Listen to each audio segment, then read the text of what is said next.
Mike, thank you so much for taking the time out of your busy day to, be on the show and talk product marketing, but just talk life in general. I know as we were prepping here in the beginning, we were just kind of talking about life a little bit and in the process of entrepreneurship. And, in many ways, I see the product marketer as the like the consummate entrepreneur within an organization, right? And I Yeah. know that's come up a lot. I've been saying that a lot in a lot of these discussions because, as I continue to be a student of this role and dig in, it just feels like that's the case. But first of all, how are you? And why don't you tell folks a little bit about your background and how you got into product marketing? Yeah, for sure. It's great to be here, Jorge. I know we spoke a few years ago back when I was at Attentive. But yeah, product marketing, it was kind of a career switch for me. So I was in financial services for a while out of college, kind of doing that thing, the whole like insurance game. It just wasn't my cup of tea.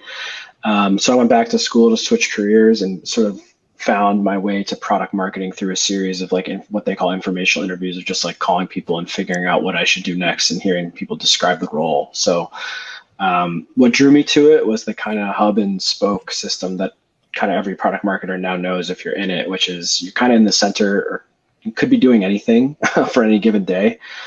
You could be working with the sales team, you could be working with finance on pricing, you could be working with customer success. So I sort of liked the variety, the potential variety to it. And yeah, that's what got me into it. So I sort of pursued it at school there and started my career at EMC, which obviously is like, now Dell owns them, but they're, tens of thousands, hundreds of thousands of global employees. So it was very much learning the blocking and tackling of like how a big organization does product marketing, learning how to work with a product team, write a PR&D.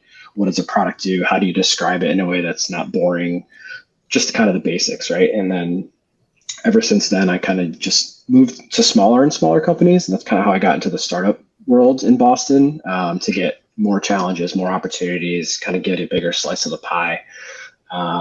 And stumbled into e-commerce when I joined Klaviyo back in 2018, moved on to Attentive. So I kind of got to know that e-commerce space for a little bit. And then I decided to go on my own early last year. So I've been doing freelancing consulting for about a year and a half now. And it sort of adds to that variety story, right? Instead of working with one company, I get to solve, not only do I get the whole different pie situation, but I also get to jump from company to company and solve different challenges for them. So it kind of sort of fits my style in terms of that. And I'm loving it so far. And yeah, that's kind of where I'm at today, still living in Boston and yeah, plugging away. Awesome. Quick question. I know you're doing your consulting now. What are the typical, sort of like issues or pain points that you tend to help focus as a consultant that focuses on product marketing, like that, your clients have? Yeah, I think it differs definitely by like size. So I partner with a few different agencies that help me sort of find clients and get business. So there's one that focuses more on sort of like startups, Series A, Series B, where there's maybe one full-time marketer in the house at the time.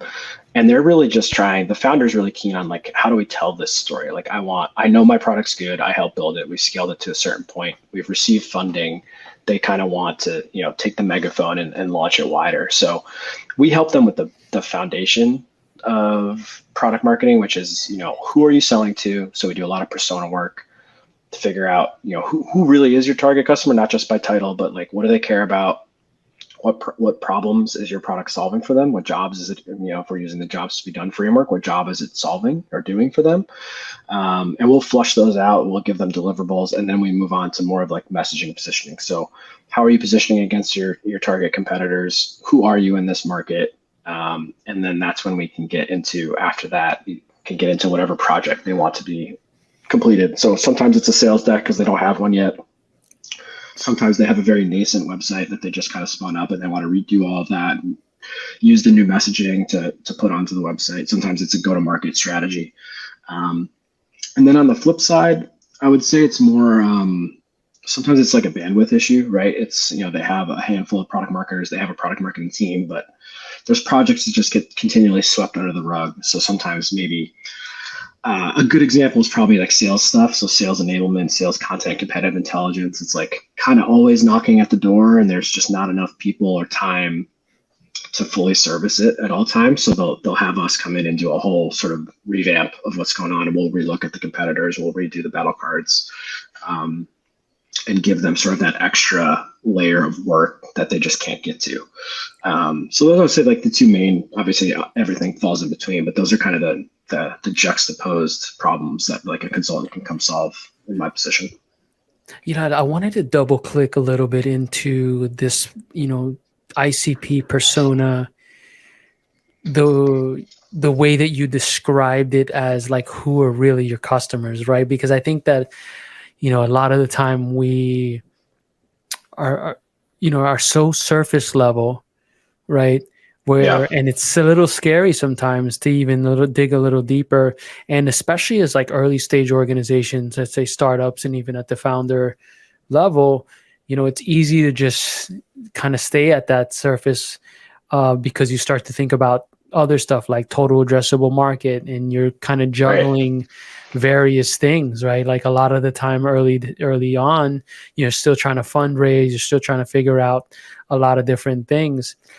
When you talk about the jobs to be done, maybe we can help the audience understand, like you might have an ICP at the company level, right? And Mm-hmm. then we'll dig a little deeper into personas or titles, but then even deeper, that jobs to be done, like then that's really, boy, that really resonates with me deeply, because that's really where I think the true value is derived, where you get real adoption, and where your business either becomes like a real business or something that maybe someone thought that they needed, but then in reality, and we're seeing a lot of that, right, over the last 2 years or so, people buying systems because maybe they had the budget, but then those jobs to be Yeah. done were When the not belts really, tighten. Yeah, right? exactly. So Yep. maybe we can double click into there a little bit, and talk about like what does that look like, and how do you know if you're really nailing that? Yeah, I mean it's a great question as a follow-up because I see it a lot, and I think unfortunately for whatever reason, I think the term personas just kind of gets when people hear that term, they think of just like, oh, like who they are, what their job title is, what's their day in their life, where do they go read information, and like that's all helpful as a marketer to understand all that thing and understand their pains and goals, but that really is kind of like you said, it's that surface layer. What I try to push when I'm on a client is like push that layer deeper of like, yeah, this is their pain generally, but let's dig into like what your product delivers, and like sometimes the order can be a little bit different. Like let's talk about your product first and then the pains, or the pains and the products. But we want to match the pains to what your product is solving, so that when we go to build something like a sales deck, or we go to talk to a sales team, or do whatever other deliverable we're going to follow up with, we understand why people are buying, right? That's kind of it seems like a basic question, but a lot of times it gets missed because you move on to something else. Like you said, like, oh, we did personas. Like we have a slide for every persona that we have. They look great. There's 5 of them. Everyone can use them, but they don't really move the needle. And then people are like, never go revisit them because they don't actually do anything. um, so that's why we try to push that layer. And for people who don't know, jobs to be done is just like a simple framework of like filling in brief sentences of like a situation where someone might use the product, the pain that they would have, and then the solution that your feature or product would provide. So we have them fill in a bunch of those, and just we try to free their mind of like, don't worry about copywriting, just like dump a bunch, and then we just chat through them. And a lot of times it's enlightening to say like there's some alignment, right? People understand the main thing, and like everyone's connecting because everyone has like some sort of theme that connects across all of them. And other times there's like new ideas from folks that aren't in product or even marketing that come up with an idea for a job to be done. It's like, wow, we haven't thought about that one. Or, so it's a really good exercise, especially if you can get a group together to do it. Like we do it virtually via Zoom on a Miro board, and it's just like a big brainstorm session. But yeah, to your point, like I would never do a persona project without getting down to like that product level, which is the jobs level. Otherwise, I'm just a designer at that point, which I'm not. That's not really my specialty. So, yeah. That really resonates, I think, for most entrepreneurs too. It certainly does to me right now, just because, we're digging in and really trying to flesh out the value of those jobs to be done, and understanding like those jobs to be done, but then also how are they getting them done right now and what solutions are they? Because they may be cobbling a couple things together to be able to execute that, or there may be other solutions out there. So like that's even another thing. Well, then how do we actually break through, right? Yeah. If And when you're that is the building, case. especially when you're building from, a startup product or something that's kind of like generally new to the market, you could find that like if you do that other layer of this job is being solved by, sometimes it's being solved by something like, for example, Google Sheets or Microsoft Excel, and not a competitor that you would traditionally think of as a competitor, but just what would you call an alternative. And those are really the ones where there's probably the most pain, right? And if you can identify ones where they're not using a competitor, they're using something that's more of just like basic technology to solve a problem, and it's probably really hard to do. Your product can all of a sudden get some very narrow focus, and you might be able to accelerate some early customers and accelerate the funnel of users if you can like maybe just pivot slightly and focus on features that help solve that versus going directly at things that competitors are already solving. Well, let's talk a little bit about, what product marketing is real quick from your perspective. You talked about one of the aspects of product marketing that you loved was that it sort of touched on a lot of different things. I Mm-hmm. also hear that that's one of the reasons that it becomes quite challenging as well, because you're, kind of given so many different things to focus on. It becomes challenging to prioritize and those sort of things. And maybe we can dive in a little later into maybe some ways to help streamline that or organize that. But from your perspective, what is product marketing? And even to double click a little deeper, like how do you know what to focus on, especially when there's such a broad menu of kind of initiatives you can dig into? Yeah, I would say that's definitely been my challenge in my full-time jobs in product marketing is the definition can be so vast. People just kind of think of the definition of product marketing as the bullet points on a resume, which can be, as you know, everything from copywriting to competitive intelligence to sales enablement to messaging and positioning. It's just kind of this laundry list of things, right? I don't know. There's a bunch of like cool definitions, like conduit between the product and your market, the expert and customers. To me, you kind of do have to be a jack of all trades, and you're maybe not a master in one, but if there's a one you're a master in, it's got to be the customers, because your product team they're gonna have the technical skills to understand not only your product but competitors' products. You have to be the go-to source for everything about customers, the market, and kind of how your product fits in. I would say those are like kind of the end competitors. So like you have to know the context between all of those things and have a unique sort of thought process or position on like how all of those things play whenever you're making decisions.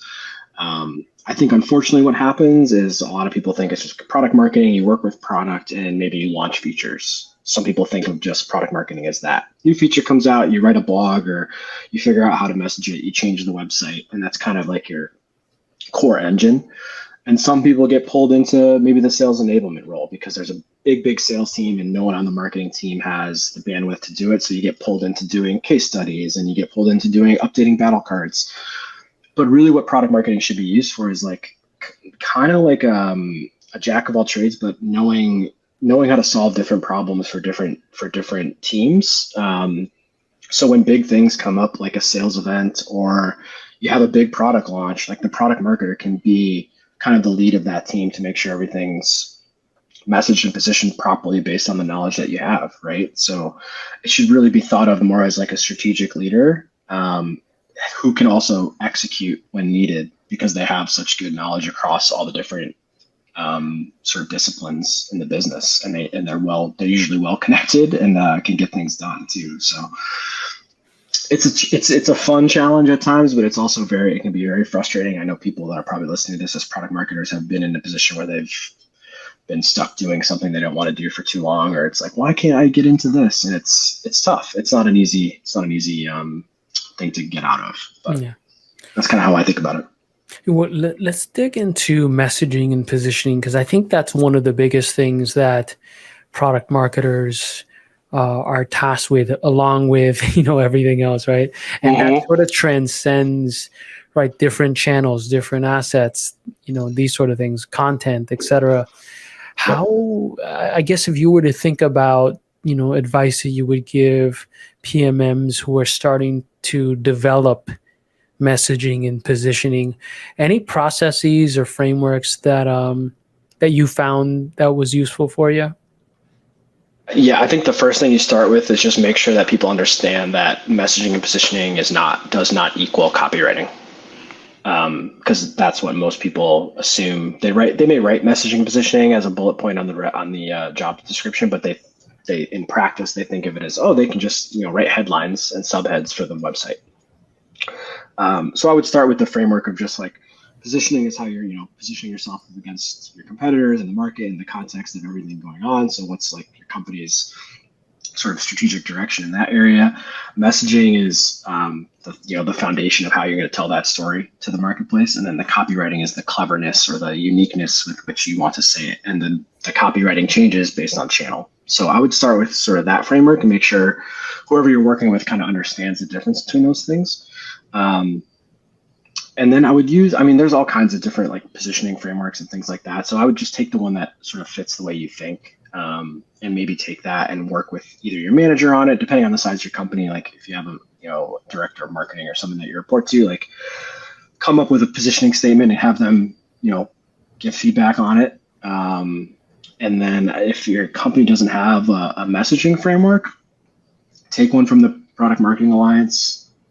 Take one that you've seen before at prior jobs, or ask around for one. It doesn't really matter which one, and just try to make one based on what you know. If you're not given the project as something to do it on your own, and then try to get feedback on it from people you work with. I think it just helps you learn learn how to do it, and also gives you sort of runway to potentially use that in the future of like, okay, this is our framework. So how does this new thing that we're doing, how does it affect this? And then how can we use that to change the way we market?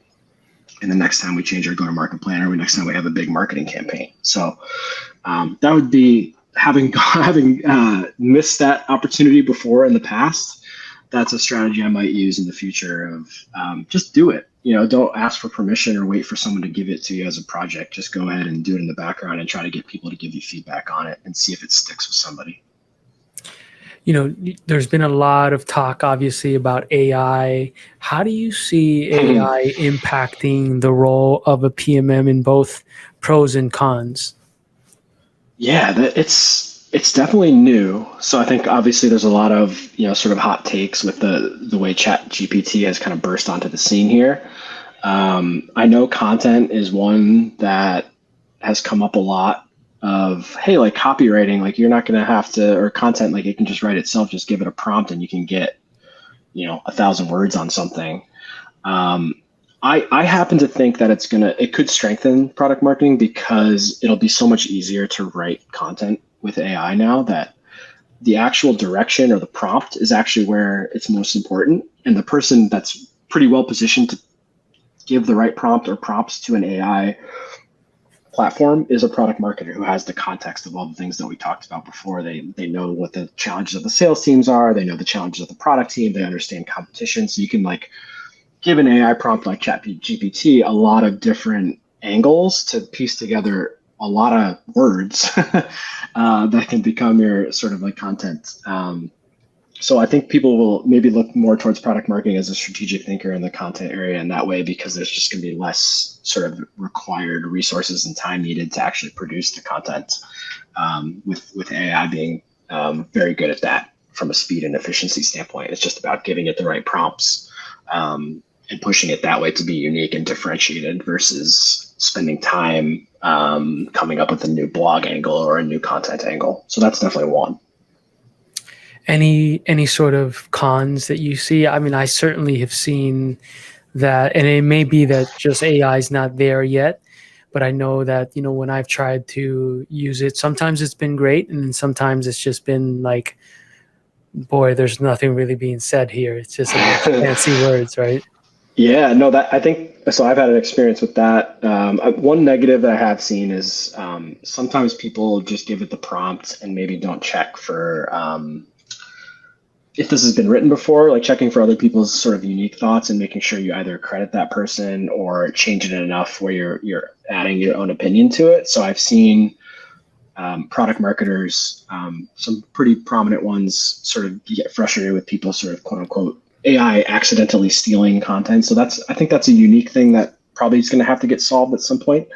But from my own experience too, I think a negative has been I'm learning. I'm on a new client. I'm learning a new technology, so I'm prompting AI to help me sort of like get some ideas on the table. But if you don't update those ideas or give it some type of direction, I think this is where messaging and positioning also play a very strong role. Of like, if you're going to use AI to build content, let's use positioning. Let's use our messaging framework to sort of give it the unique angle for our brand, and branding obviously also plays a role, but like, let's give it a unique point of view from our company's perspective versus just regurgitating sort of run of the mill copy.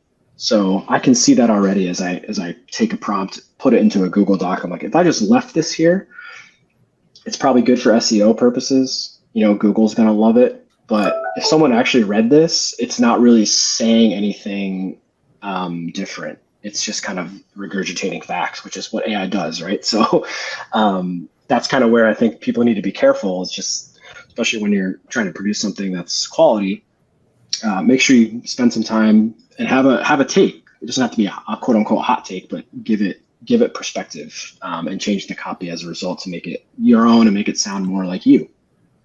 Awesome. I know we're coming up on time here, but if you were to think about some of the biggest challenges that PMMs focus or face when they're focused on content production, perhaps particularly around alignment with sales, getting sales to use the content, making sure that we're actually creating stuff that is personalized enough for sales, but at the same time is doable by a PMM, right? Yep. Any sort of challenges that pop up and solutions maybe to those? Yeah, I'd say, I mean, one thing that often comes up is sort of the usage, or like going back and checking, like, did the thing I make actually make a difference, or did people actually use it? Because it's sales' job they're trying to sell, right? So they're going to take the path of least resistance. If they ask for something that they think is going to help them and you make it, they're going to keep asking for it, right? Whether or not it actually was used or not. So I think it is kind of the onus is on the product marketer or whoever's in charge of kind of sales content to put something in place. And sometimes it has to be maybe a qualitative review of some kind. But maybe eventually you can get some sort of quantitative measure of like, okay, how many times did a salesperson use this? And then if you're really, really good or have really good software and you figured it out, maybe you can get to a point where like how effective, you can answer the question of how effective this content was. So that's definitely kind of a number one challenge for product marketing is, how do I get out of this endless loop of sales asking for content and then not understanding how the content is being used or how it's effective? I think one of the roadblocks that I've run into, and this happens whether I'm if I think back to my roles at organizations or in my role now, sort of freelancing, is kind of like speed and efficiency of content creation versus sort of like perfected, well-packaged content, right? So if you're doing a landing page content, it's got to be designed. It's got to go through this whole process of web design usually. And sometimes that sort of back end of it can be what is the thing that slows down production. So I'm always looking for ways to provide copy or provide content that can be sort of reusable or packaged in different ways. So I think the easiest example I have is like, sales always has these like snippets that they like to bring into emails, bring into sales decks, where it's like, how do I talk about this feature? How do I talk about this thing?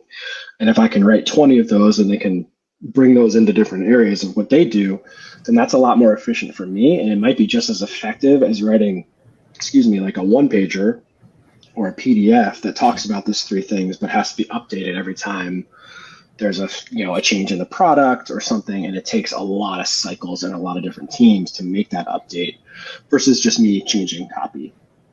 So that's kind of where I think maybe content is headed, is like providing things that can be reusable and repurposed and packaged in a way that doesn't require sort of like the whole company's effort to redo something that was made 6 months ago. Because that, like we talked about earlier with AI, I think speed in terms of content production is just going to be kind of paramount. People are going to be churning out content, and you're going to want ways to be able to iterate and go faster. So some of the processes that are typically in place for content production now, I think, will have to be slightly changed. Like people are just going to have to like get comfortable with maybe some less pretty, I guess, or less packaged content to sort of keep up with the pace of everything.